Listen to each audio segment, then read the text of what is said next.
Hi అండి. పొట్లకాయతో ఈరోజైతే మనం రొయ్యలు వేసుకుని పొట్లకాయ కర్రీ అయితే చేసుకుందాం. చాలా బాగుంటుందండి. మీరు కూడా ట్రై చేయండి.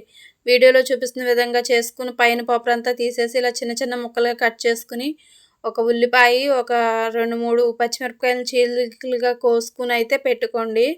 పెట్టుకున్న తర్వాత పొయ్యి మీద ప్యాన్ పెట్టుకుని ఆయిల్ వేసి హీట్ అయిన తర్వాత ఉల్లిపాయలు, పచ్చిమిరపకాయలు వేసి బాగా వేగనిచ్చిన తర్వాత ఉల్లిపాయలు వేగిన తర్వాత అయితే మనం రొయ్యలను వేసేసుకుందామండి. రొయ్యలు వేగుతూ ఉండగానే కొంచెం అల్లం వెల్లుల్లి పేస్ట్ వేసుకుని ఒక 2 నిమిషాలు వేయించుకుని పచ్చివాసన పోయే వరకు అల్లం వెల్లుల్లి పేస్ట్ వేయించుకోండి. తర్వాత మనకి పొట్లకాయ ముక్కలు వేసేసుకుని బాగా కలుపుకొని మూత పెట్టుకుని ఒక 5 నిమిషాల తర్వాత మూత తీసి చూస్తే చక్కగా మగ్గిపోయి ఉంటాయండి. ఇప్పుడు మనం సరిపడా ఉప్పు, కారం అయితే వేసుకుని ఈ టైంలో వాటర్ అయితే కొంచెం పోసుకుందాం. మళ్ళీ మూత పెట్టేసుకుని ఉప్పు చూసుకుని మూత పెట్టుకోండి. ఒక 10 నిమిషాల తర్వాత మూత తీసి చూస్తే కర్రీ అయితే రెడీ అయిపోతుంది. చాలా టేస్ట్‌గా ఉంటుంది.